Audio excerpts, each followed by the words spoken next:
The views expressed in the following program do not necessarily represent those of the staff, management, or owners of WGBB.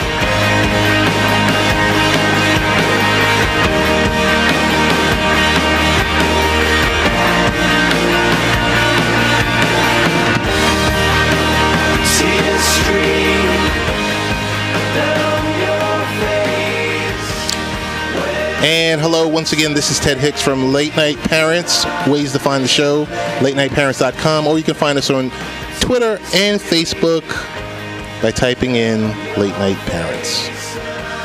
Before we get started, we want to send our thoughts and prayers out to those in London, also Manchester, those folks that were affected by the terrorist attacks.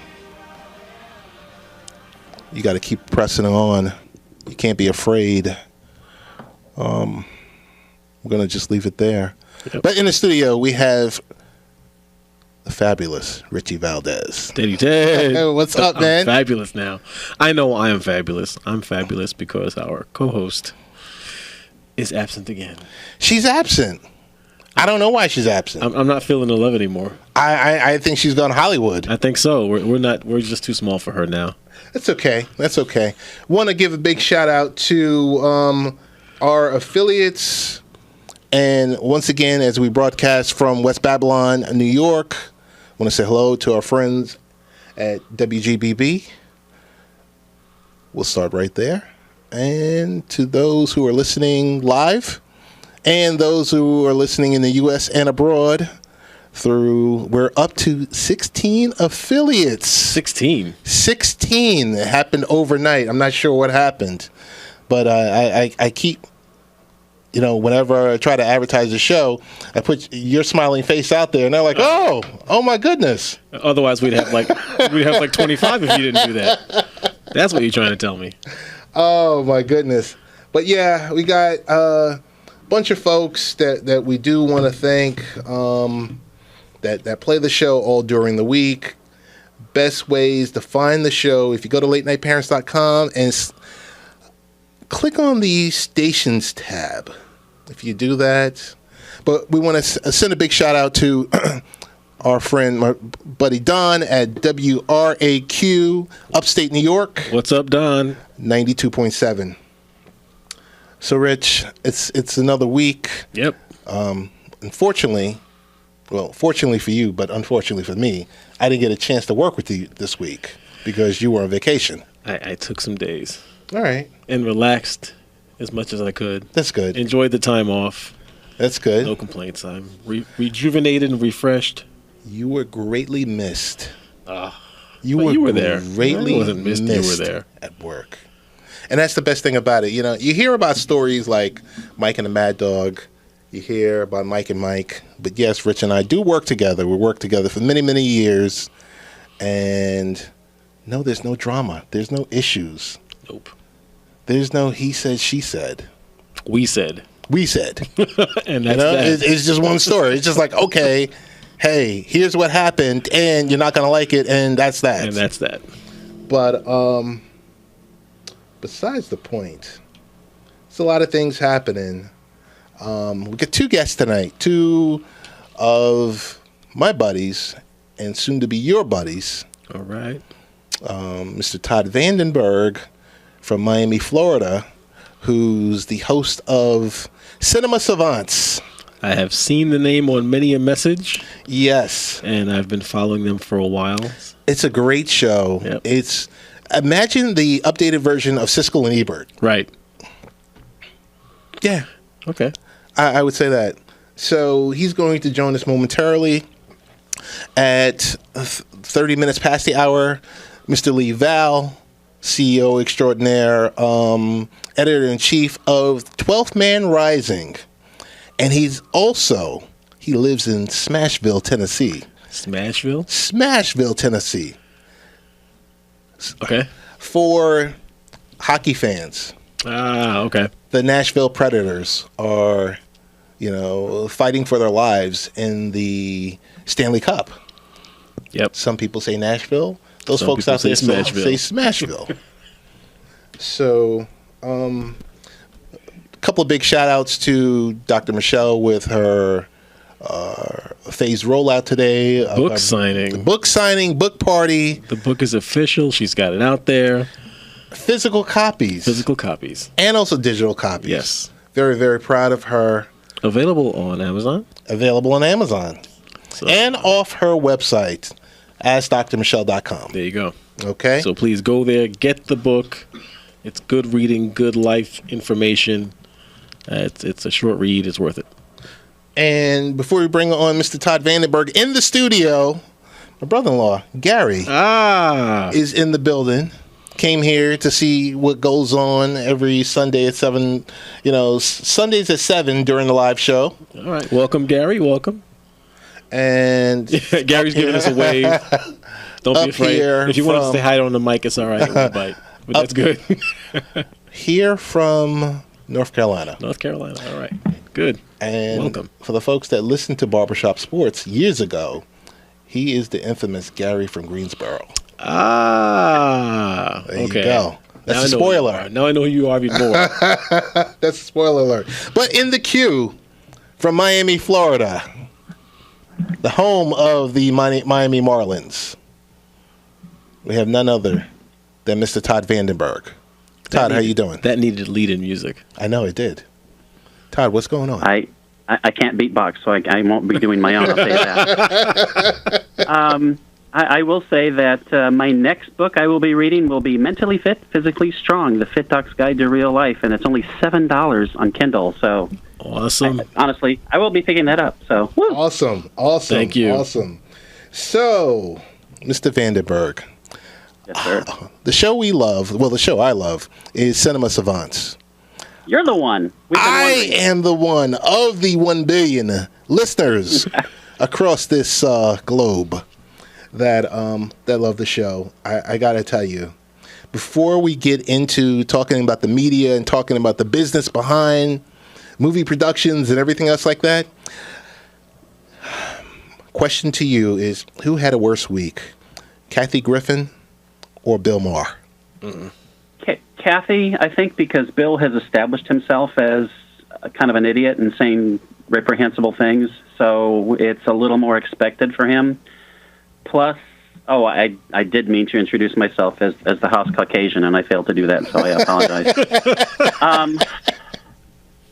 Not to excuse what Maher said, but it's different what he said, because it was a joke, and it was a self-referential joke. Right. It was absolutely wrong, and he apologized, as he should have.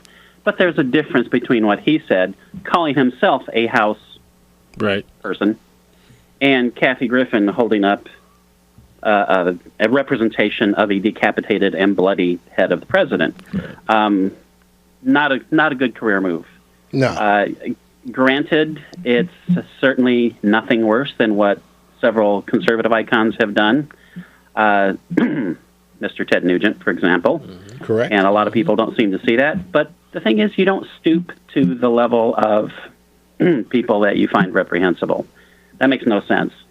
And I don't care about her whining and crying about how they've ruined her life and blah, blah, blah. It's like, you got to be stronger and smarter than that.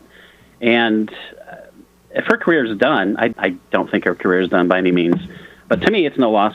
So in a way, I'm kind of glad it was her, because it's no loss to the entertainment industry. CNN fired her. Is anybody going to notice? Really? Not at all. Right. So who cares? It was stupid of her to do, absolutely stupid. But I'm glad it wasn't someone who's relatively important, because she is not. Maher, completely stupid, but it was a different level. And I'm already disgusted with him with his constant Islamophobia, so he has a lot of issues. This is just the latest for him. So hers is that she's not funny. That's her main issue. So other than that, they both did really stupid things. But I think for her it's worse because it was more deliberate and more intentionally had ill intent behind it, whereas Maher's was just not thought out at all, right, and a stupid thing to say. But I don't think he had any evil intent behind it, whereas Griffin, a little bit. there's nothing you can say about putting up a bloody mask of the president and saying, "Ha, this is funny." No, it's not. I mean, we get what you're saying, but not the best way to say it. Yeah, I totally agree with you there. His was more self-referential versus hers outright malicious, if you will. So let me ask you, you're the media man. You're the cinema man. Have you seen Wonder Woman? I have seen Wonder Woman. Can you give us the non-spoiler review? A non-spoiler review. Non-spoiler review. Rob and I talk about, of course, DC films a lot because DC films come up. And I have not enjoyed a DC live-action film, let me make that clear, a live-action film, really, since The Dark Knight Rises. Mm-hmm. I'm with you. Man of Steel, I thought was okay, but it made some terrible mistakes with the character of Superman. I mean, for one thing, I'm sorry, if you haven't seen Man of Steel by now, this is a spoiler, so don't listen for 10 seconds.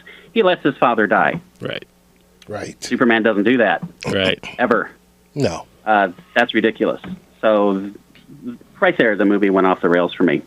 It got worse with Batman v Superman with all the problems, and then Suicide Squad is just kind of Wonder Woman, oh my gosh, they remembered what comic book movies are supposed to be.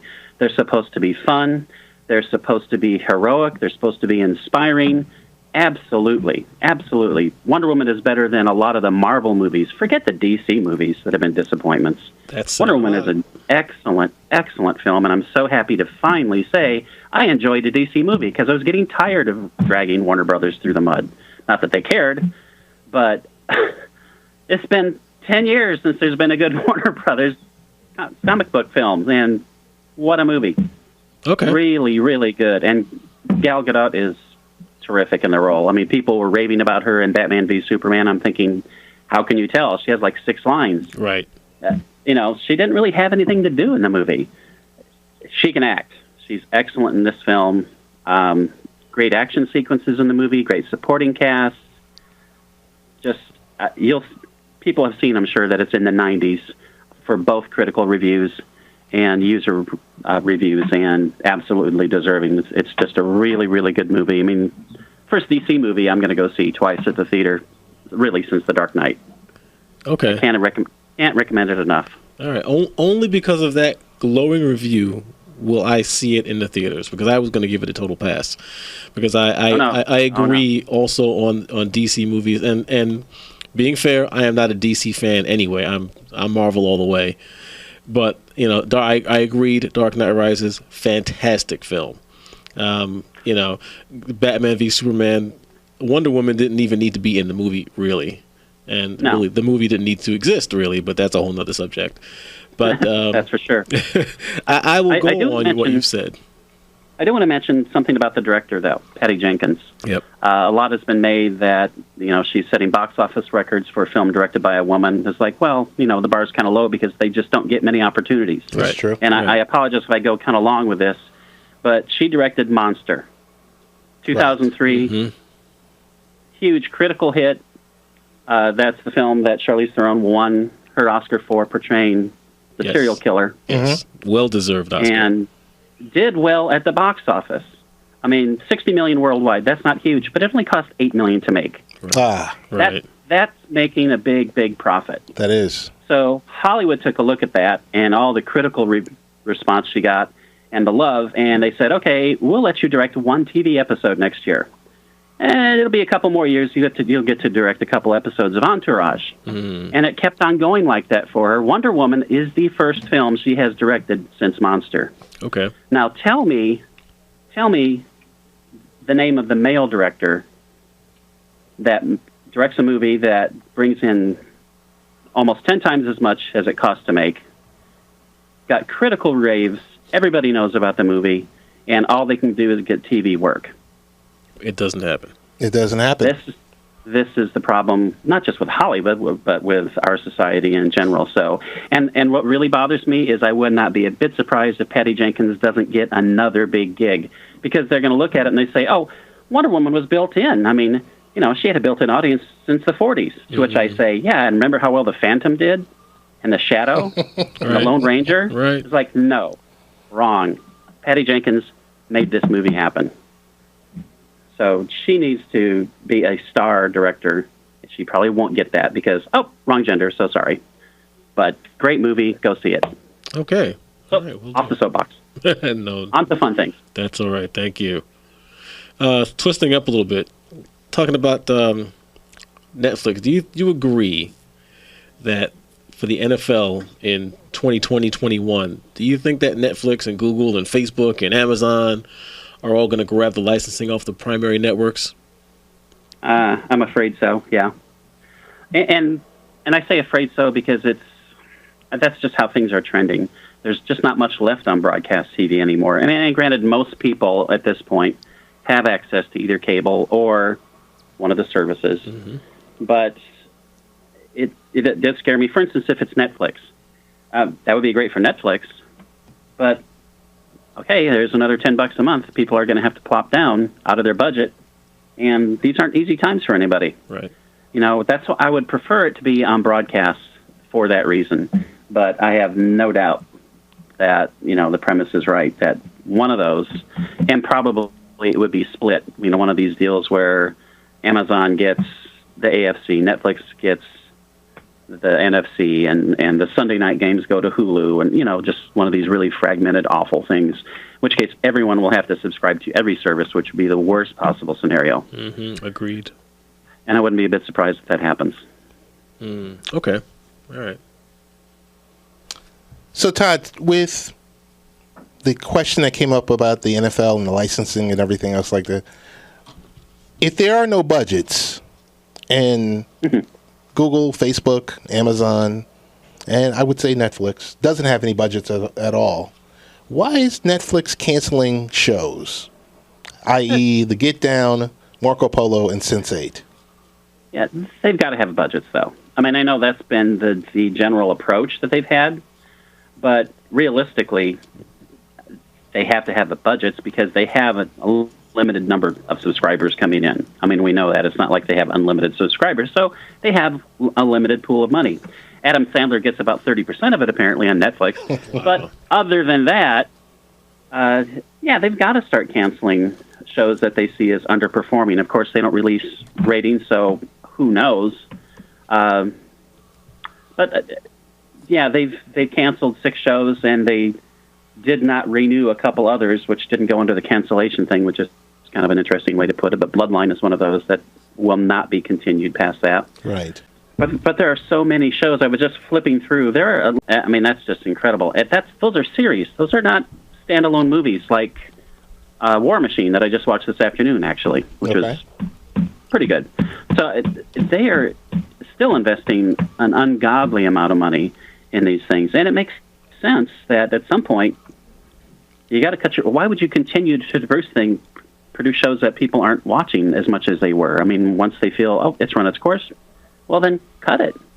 It's insane to me that they weren't doing that before.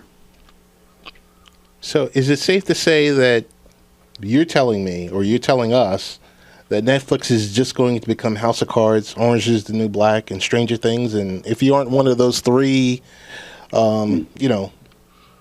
powerful shows, should you be nervous? No, it's going to be Chelsea and Bill Nye Saves the World and Making a Murderer and The Keepers and, gosh, what are some shows I've never even heard of? Yeah. That'll be, they've got like 30 kids shows alone. It's just insane. Master of None, that's an extremely popular show that's renewed. Unbreakable Kimmy Schmidt. They've got tons of shows on there. The powerhouses, they're going to be on there as long as the producers want to keep making them. And it's a shame that the Get Down didn't find its audience. But, here's the thing. Great things, great shows sometimes don't find their audience. Rob and I were talking about this on our show earlier today, and we were talking about, The Rock has come out and complained about Rotten Tomatoes. And the bad critics' reviews ruined the box office, and Brett Ratner echoed that, and some other studio heads have echoed that. And our take was, don't make bad things, and people will probably watch them. The opposite of that would be great critical response and great user reviews would then mean, people are going to go see it. And I'll just bring up 2 shows. Kubo and the Two Strings. best animated film that came out last year. You wouldn't know it because nobody saw it. Right. Just under 70 million worldwide box office. Wow. Basically, nobody saw it. It cost $60 million to make, so it lost money. The user reviews on Metacritic, 8.1. The critical score is 84%. Okay, nobody listened to that. Nobody cared. They didn't go see it. Alien Covenant is over 70% on Rotten Tomatoes, tanking awfully at the box office. No, it's not because critical response is out there and bad critic reviews bury movies. Bad movies bury themselves. Right. So, and it translates to Netflix, and again, we don't know because they won't release their viewer numbers. But you have to think that, well, for whatever reason, no matter how good Sense8 was, no matter how good The Get Down was, not enough people were watching it, and they said, let's cut our losses, let's try something new and different. So, and to their credit, Netflix tries a lot of things that are way out there, like the OA, like Black Mirror, like Sense8, and like The Get Down, and sometimes it works, and I guess sometimes it doesn't. So, it's unfortunate, but if it wasn't for Netflix, would those shows have been on ABC? Right. We wouldn't have seen the show anyway. Correct. So at least Netflix took a chance on those shows. So I give them credit for that. Hey, before we get you on out of here, what's your thoughts on the upcoming Mummy and the monster universe? Kind of, mirroring the Marvel and DC universe. Does it have a chance? It has a chance. Initially, I thought, oh my gosh, this is terrible, because the first two previews for The Mummy, it was all action-driven. And I get that, because action movies make more money than horror movies. I mean, just look at the box office, and it is a business, and I understand that. The last set of previews do emphasize the horror aspect. I mean, there's even the behind-the-scenes preview that they show, and the director's talking about, oh, this is, we're paying homage to the fact that these are horror films, and they have to be terrifying and stuff. And so it's an action horror film along the line of, say, Aliens. If they manage to pull it off, no way to know until the movie actually comes out. But if they manage to pull it off, then yeah, I think it'll work. Tom Cruise is generally bankable. It's got a good cast. The clips that finally show something that's actually scary actually looks really good. I like the fact that they're tying it all in. Russell Crowe is an important figure, I'll just say that, in these films. So I'll leave it at that. Okay. So hopefully, I would love for them to pull it off. I'm looking forward to it. It's just like the DC films. I hated going on the show and talking about, here's another lousy DC film, and I'm so disgusted with it because the expectations are way up here, and here's their performance down here. So it would be awesome if they pull this off. They just tried The Wolfman just a few years ago. It wasn't officially part of this dark universe, but it wasn't good. So they don't exactly have a great track record. I'm hoping that they will pull it off, because who doesn't want to be entertained? That's the whole point. Sure. Why would you root against it? So yeah, I hope it works really well. I hope it's a big hit. I'm really dying for the Creature of the Black Lagoon remake. I have no idea when it's coming, but that's the one I want to see. Is that in the works? That is part of the group. It actually is part of the group, okay, along with Bride of Frankenstein and Wolfman and Dracula and on and on and on. And The Invisible Man, which Johnny Depp is apparently in talks to do that. So I don't know about that. Yeah. But if he decides to act, yeah, I'm all for it. If he decides to mug for the camera, we won't see him anyway, so that works. Anyway, yes, I'm looking forward to all of it. Then one final question for you. All-important question. All important. What are you binge-watching right now? What am I binge-watching? I just finished The Keepers, which is on Netflix, which is very, very good. As I spoke with Ted, just be prepared for an ending other than what you might expect. I'll just say that. The Keepers is about an investigation of the murder of a nun in Baltimore many years ago. But it is very compelling, very good. So I just finished Keepers. And I don't know, in honor of it being canceled, I might watch Sense8. That might be the next thing I binge, because why not? Right. Why not root for the lost causes? Okay, thank you. Sounds good. All right, Todd. Best ways to find you, Todd? Oh, my home phone is no. Cinema Savants on the Happy Hour Network, And at some point, we all may get the gang together again and do a baseball show. Who knows about that? But the Unreal Todd, Twitter, cinemasavants.com, and that's how you find the little things that I am productive at. Gotcha. Todd, want to thank you so much for taking the time out this show to speak with us. So happy to be on with you guys, and so happy that I did not eat into the boss's time, because I would be fired if I'd done that. So that is true. Thanks for keeping it on the rails. All right. Thanks again, Todd. Thank you very Todd. much. Thanks for joining us. All right, bye-bye. Take care. So that was pretty much in depth. Yeah, that was true. All right. See, even DC folks not liking DC movies. No, I'm there. I did not appreciate Suicide Squad too much. Haven't seen it. The second time, if you see, and I've said this to you 100 times, probably not on the show, if you see the 3-hour uncut version of B versus S, you've mentioned that before, you will appreciate it much more than the 2.5 hour version. Is it on the Blu-ray? It's on the Blu-ray. It's on the Blu-ray, but you got to invest 3 hours. I'm okay with that. You know, maybe I'll go for it. I'll give it a shot because I didn't even buy it. Oh, okay. So all right. I'll give it a whirl on Ted's recommendation. Well, I mean, I would say he's backpedaling now. You hear that, right, Gary? He's prior to watching that, I mean, if you're weighing, watching House of Cards season 5 versus B versus S, it's House of Cards. It was pretty good. I thought it was pretty good, the 3-hour version. And it just made sense because there were so many gaps. Because I think we saw it at the premiere. Yes. And we came away saying, what the heck? What in the world? What are these cutscenes even referencing? You knew more about it than I did. So you were like, well, these might be for this, that, and the other. Yes. But Martha. Okay, we're friends. Right.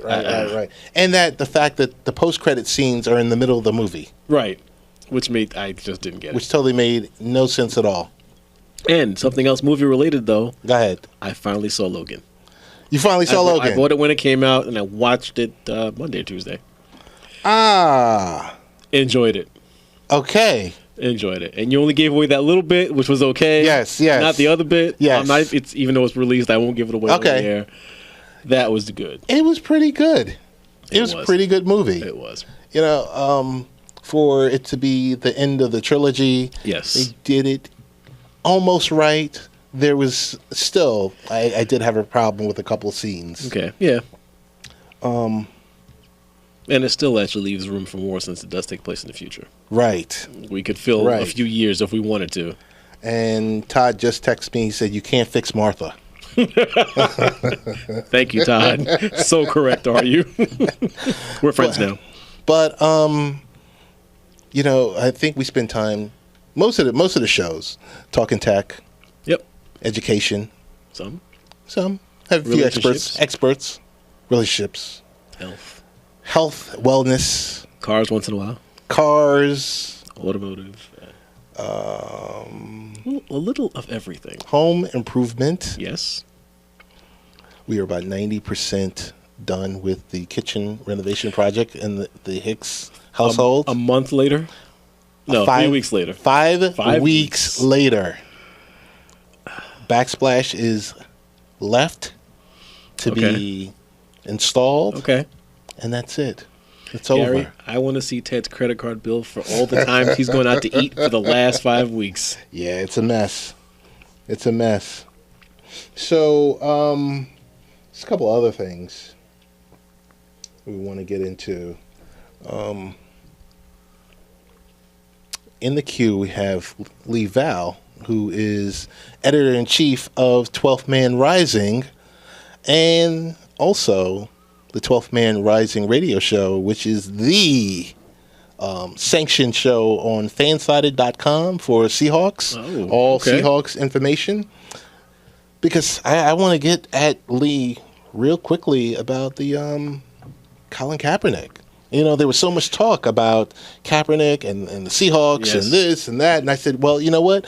Possibly it could be a fit. Because you have Pete Carroll, who's, you know, kind of open to different ideas and suggestions and everything else like that. But it didn't work. It didn't happen. Fell through. So, we will ask yes. Lee, because you think it fell through because of money? I don't know. Personalities? I don't know. But politics of it all? The politics is so heavy that people aren't touching him. Right. They aren't touching him. But in the queue, we have none other than the CEO of the Happy Hour Network and editor-in-chief of 12th Man Rising and co-host of the 12th Man Rising radio show, which is the sponsored Seahawk show for Fansided. Lee, how you doing? I'm doing well, sir. Thank you for having me on. Welcome, Lee. Thanks for joining us. Pleasure, Lee. It's a pleasure. Before we get started, Lee, got to put you out there. And I'm sorry, but as you know, we've known each other for many, many years. Is it true? Did you see The Rock and Zac Efron in Baywatch? I did not. I haven't seen it. It's an excellent question. But I will be voting for The Rock and the Hanks ticket in 2020. Gotcha. I'll go ahead and put myself out there. The Rock and Tom Hanks. I think Rich was talking about this a week or 2 weeks ago. Yes, mentioned it. So, Lee, we're going to jump right into it. Why is Colin Kaepernick still not signed with the team? And a follow-up question is, what happened last week with the Seahawks and Kaepernick? There seemed like there was a lot of jockeying. I'll just, is it image or did it come down to money? What's your take on that? Because I know you're inside with all your knowledge, your insider knowledge on everything Seahawks. Well, first of all, it really just came down to money for the Seahawks. It definitely was not an image thing. Seattle's not a team with the players they have. With Pete Carroll, as you already mentioned, he would have control of that situation. He also allows the players to be who they want to be. So the Seahawks, it was really just a matter of money. They don't have that much cap space. I think Kaepernick ended up just wanting more money, which makes sense because, you think about it. If you're Kaepernick's agent and you see the teams that need quarterbacks now and that will need quarterbacks once the season starts due to injury, it doesn't make a whole lot of sense to sign as a backup role with another team, whether it be Seattle or whoever else, because, you're going to take that step to make more money once the season starts, once quarterbacks start going down. Kaepernick's not a bad quarterback. He's going to fill a need on a team that needs a quarterback who has a chance to make the playoffs. So really it just came down to money as far as Seattle goes. The other aspect is, and you guys know this as well as I do. If Kaepernick was white, he'd already be on the team, probably no matter what his politics are or not. Mm-hmm. He gets made fun of because of him not singing for the national anthem. There's been white people who have not done that. Roseanne Barr, for instance, she made a gesture during the national anthem. Her show did just fine after that. And he gets a bad rap for growing out his hair. So people make a statement as far as the Afro issue. It just comes down to the fact that people see him as a dark-skinned person, and that's why he hasn't been signed with a team. He hasn't signed in Houston because it's a conservative city. He hasn't signed in Denver because it's a purple state. Seattle made sense, and a California team could make sense, but really the teams that need a quarterback are Houston and Denver at this point. And I don't think the Houston fan base, the local citizens there, would probably accept someone who's made the political statements he's made. Right. So then, on just a semi-related note then, now, again, I am the non-sports guy here, fully and admittedly so.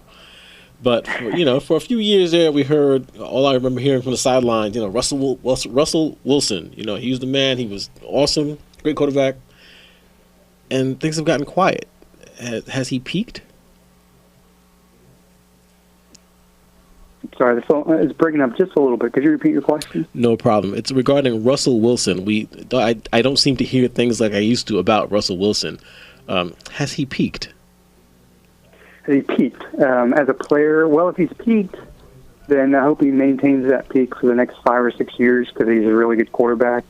The issue last year was, he suffered some injuries that he had not suffered earlier in his career. He had a pec issue, he had a knee issue, an ankle issue because he played behind a porous offensive line, still played through it, still had a QBR over 90, still was a really good quarterback. If he's I think last year was not his best year. That doesn't mean he's taken a step back. I think just due to the injuries, he took a step back. He didn't have a consistent running game, especially early in the season, had some receivers that were hurt. I don't think peaked is the right word. I think that he just it was a step back for him because of the situation last year. He's still the quarterback who's going to have 100 QBR probably going forward as long as everybody moves offensively. So even if he played like he did last year and that was a peak year, it's still good enough for the Seahawks to make the playoffs and make a deep run. Okay. So then another Seahawk-related question then. So Warren Moon says that the locker room, they have a splintered locker room in the Seahawks. Is there any merit to this or anything to the story that some members just haven't gotten over losing in Super Bowl 49? Yeah, I think there are some players, Richard Sherman for one, who have not gotten over that last-minute loss to the New England Patriots in Super Bowl 49. And I kind of hope they don't ever get over it, because why would you be satisfied? Okay, we made it that close. There's a lot of players on the Seahawks, well, in the NFL in general, but especially on the Seahawks, like Sherman, like Michael Bennett, who play with a lot of pride, who want to take that next step, who want to win every game, who play every down like it's their last down. In fact, Michael Bennett's mentioned that specifically. Is it a splintered locker room? I would think that any locker room made up of 20s and 30-year-olds in any sport, professional sport, where testosterone is running rampant through the locker room as it should, is going to be splintered in some way. Does that mean that the Seahawks, because of, maybe some players don't like Richard or Russell Wilson because they feel envious of his status, of him making all the money, making all the endorsement money. Maybe some people don't like Richard Sherman because of his outspoken attitude. But does that mean they win fewer games? Probably not. Right. I would imagine every NFL locker room is splintered to some degree.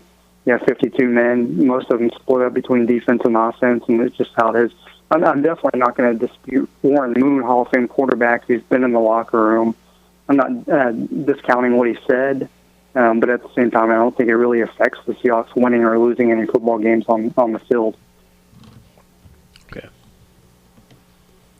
Lee, question about your hometown. Well, currently where you reside. Is Tennessee turned upside down because of the Predators? They are, yeah. Tennessee's the state where I've lived in Seattle, but the state where I currently live, it's a great sports state. It's just not enough. I mean, Memphis is like a whole separate state. It doesn't exist. It's like Tennessee orbits around Memphis or vice versa. But, Tennessee's always been welcoming to hockey as far as the Predators go. So, yeah, super excited about that. Me personally, no, I'm a Blackhawks fan, but the state has been open towards the Predators, and they seem to be excited about the Stanley Cup playoffs.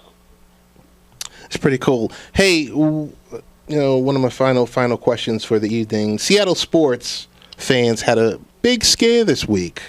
There's a lot of stuff going on at ESPN, and everyone keeps talking about things that are moving around ESPN, like kind of moving away from journalism versus, really gravitating towards the personalities, the yellers, the people who have great catchphrases. The Professor John Clayton went on Twitter and said that he had been laid off by ESPN. And I know the local folks in Seattle, there was a scare. Tell me, are you thankful about learning a lesson about the business behind radio stations, licensing stations versus owning a specific station? What's your thoughts on John Clayton and, Kiro and, the various stations that air out in Seattle? Yeah, that's a great point you brought up about the radio stations, because even though one is affiliated with ESPN, they're not necessarily owned by ESPN. The local affiliate still has to raise the money for the salaries basically on their own, and they get a little kickback from ESPN. John Clayton, actually, as it turns out, he was he was one of that first wave of layoffs at ESPN. We just didn't really hear about it. Like Buster Olney got, one of those first 100 layoffs of big name people. John Clayton was part of that. It just didn't really come out until last week that he was laid off from ESPN. He had cut back quite a bit on ESPN anyway, as far as appearances. He's really stayed local with a lot of. I mean, he does the show from his house. I don't know if people are aware of that. He doesn't go into a studio every day, but he sits in there and dials in with an ISDN number, and it sounds really good. There's somebody in the studio. He has a producer in the studio, so he's probably in his pajamas while he's doing the show. In fact, he's made statements to that. But yeah, I mean, he is originally, for people who don't know, he's originally from Pennsylvania and covered the Steelers in the 70s. Basically right out of high school. But he's been in the Seattle area since I believe it was 86. He started with Tacoma and has just become part of that, and then ESPN. So it was funny because when I was there when I was living there about 5 years ago, there was a poll as far as top 10 sports personalities in Seattle. He was the number one guy, like beyond any Supersonic, Seahawk. It was John Clayton. Wow! Because everybody knows who John Clayton is. Of course. So, yeah, exactly. So I'm very thankful that as you pointed out, the radio station is split up from the mothership at ESPN, because he's going to continue doing the show he does both during the week and on the weekend. And yeah, it's fantastic. I mean, Seattle without John Clayton, there'd definitely be a huge void from 10 to 12 Pacific time every day. Hilly, we want to thank you for coming through, but tell us about the 12th Man Rising radio show, the site, all the above, the connection with Fansided. Let our listeners here know what's happening with that. Yeah, absolutely. And I know you had Todd on earlier. Hopefully he didn't steal any of the thunder, but Todd is my co-expert at 12th Man Rising. 12th Man Rising is part of Fansided, which is part of Sports Illustrated, which is really owned by Time Magazine. If you check out Fansided, they have an app. They have 12manrising.com is the website for the Seahawks site. All that's tied into Time Magazine. So when you read my stuff, read that a little bit less than you would someone who's not a hack. But, yeah, Fansided is an excellent site. A lot of good sites on there.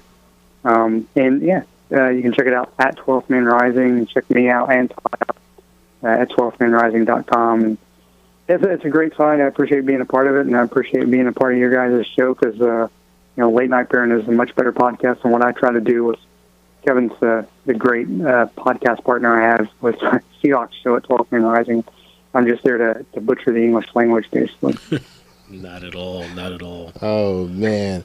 Well, with that, Lee, this is, hey, we're going to try and have you on again next month and find out as we gear closer towards the NFL season.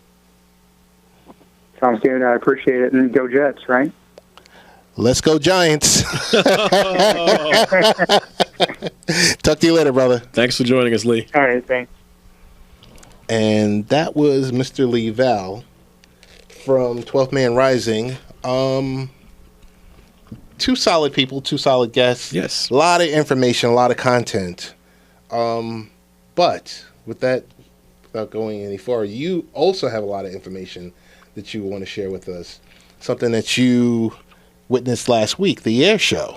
Myself and about 250,000 other people on Long Island. Okay. So for those who don't know, we're in Long Island, New York, and every Memorial Day it's become a tradition where we'll have an air show on Jones Beach. The last few years, it's been sponsored by Bethpage Federal Credit Union. They've been the primary sponsor. And so, for those who like anything aviation related, you just want to get to an air show. And every year they've been alternating, whereas this year we've had the Air Force demonstration team, the Thunderbirds, come out and do a show along with about 10 other aircraft and stunt teams and stunt soloists. And other years it'll be the Navy Blue Angels who will come out. Okay. And they're not going full throttle, but some of the things that the stunts that they put on, it's just amazing to see what these guys can do with an aircraft. And, from biplanes to the jets to there's one, I think it's Jack Link's, they have a jet-powered biplane that they put out there, and the guy alternates it between propeller and biplane mode. Just what the show they put on there, it's 2 days. They do it Saturday and Sunday. It's about a 4 or 5 hour show. And, it's on the beach, so you get the cool breeze. The food is out there. You can stand around and watch. You get some great photos. I got some good shots this year. I'll put some up on Late Night Parents for people to see. And it's just a great event.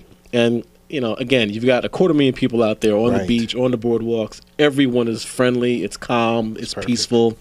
I've been going to these shows for about 10 years now, and I've never seen an incident. Gotcha. So it's just something that if you can be there to be a part of it, I'd recommend anyone go out there to see it. And before we go to our last segment, this is Late Night Parents. Want to give a big shout out to our friends out in Oklahoma City, KVOY in Oklahoma City. Hello, KVOY. Thank you for playing the show. So, Rich, with that, there's something that was happening that was reported, I think, last week about skimming that was happening at... Again. Out in Queens, not in Brooklyn. Out in Queens, out in Brooklyn. But it's getting a little bit more high-tech, yes or no?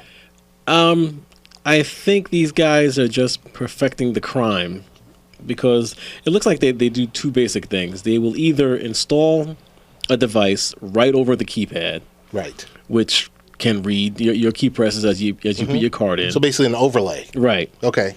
Or they'll have a tiny pinhole camera so they can see you type your pin in. They're doing both of these. And in this case, these guys, they have pictures of the, can't call them defendants yet. We'll call them the criminals. Okay. The alleged criminals. Losers. We don't know. The losers, yes. The losers. They have photos of these guys. So, whenever there's a reward that goes out, people tend to step up and turn people in. But, you do have to really watch where you go, where you swipe your card. One of the things I've gotten into a habit of doing, if I'm not at one of my regular locations, I will, before swiping my card, try to pick up the keypad. Yes. Try to move it. If it wiggles at all, don't use it. Right. Even if there's a cover to cover over your fingers when you're typing in your keys, put your hand over it. So, look at it, press a few extra buttons so they can't read where your fingers may be going. Right. You just have to take all the precautions you can because it's so simple for these guys to do this, and it's big business. And, you don't want to get caught out there just having to call your bank and cancel cards and denying transactions.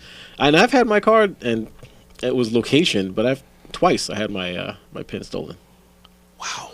And, the banks do the right thing. As soon as you report it, they've actually got back to me beforehand both times. Said, did you, process these transactions? I'm like, nope. And they canceled it right away, rolled everything back.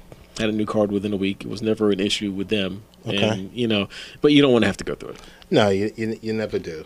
You never do. I mean, ugh.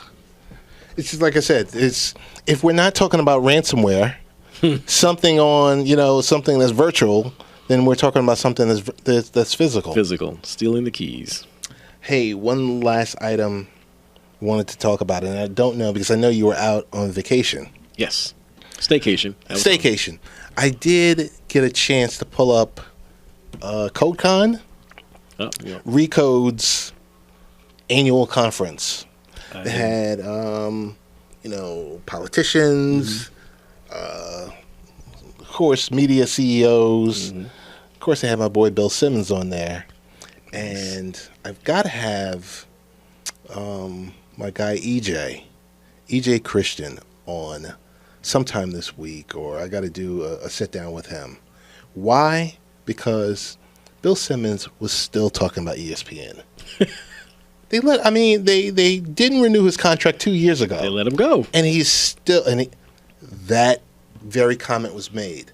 The person who was interviewing him, because Recode is the parent company is Vox Media. Okay. So Bill Simmons just signed a deal with Vox Media. Okay. For his podcast and his website and everything else like that. The interviewer said to him, "Yeah, ESPN fired you." He stopped the interview. and said they did not fire me. And so what did he say? What did he call it? He said they did not renew my contract. Okay. And, the person was kind of, it was a moment. Yeah, it was a moment. It was a 10-minute interview.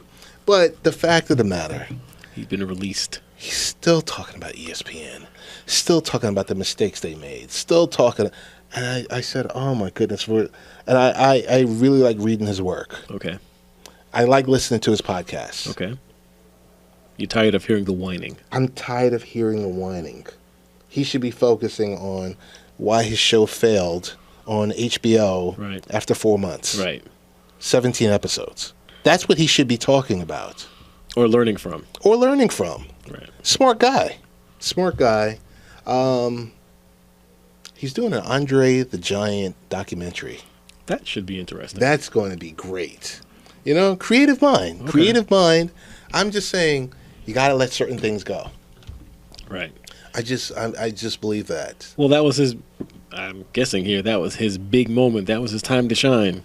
Yeah, it was. And it's got to be a huge blow to the ego. Yeah, totally. When they say, thanks, but no thanks. Yeah. I mean, you think about it. They had your podcast and they had your website on the landing page of ESPN. Right. It That's does, big. What, 1 million hits a day? Right. To say the least? Right. During non-Super Bowl, non-World Series. Right. Just daily traffic. Yeah, just daily traffic. Yeah, that's big. So other than that, it was the only honorable mention I will say is Hillary Clinton was on CodeCon for an hour. This was a couple of days ago. Going in on the Democrats. Yes. The DNC. Heard about it. The Russians, Trump, and everyone else. Did you hear what she said about the DNC? I'd be curious to hear what she had to say about them. She was just talking about their data. She was talking about the data scientists. She was talking about 538.com, Nate Silver, and So she's just saying they read it wrong. They read it wrong, but she did take ownership. Okay. She did. Okay. For the first time since November 8th, she took ownership. So she also mentioned James Comey. So I don't know. But it was a great conference. A lot of different people were talking about the things that they're doing and what we need to focus on, and some of the stuff that we talk about here. But in the next upcoming weeks, Rich, we're gonna have Mr. Barry Cooper on, who has a co-parenting book. I don't know if he's gonna come into the studio. I think I've been speaking with his PR people. I think he's gonna come in the studio to talk about his co-parenting book. Okay. Of course, we're going to talk with Dr. Michele about her book. Yes. Hopefully she's here next week. Yes. Father's Day is coming up. I will not be here Father's Day. You will not be here Father's Day. I don't blame you. I'll be at Shea Stadium. Oh, really? Oh, nice. Citi Field. Citi Field.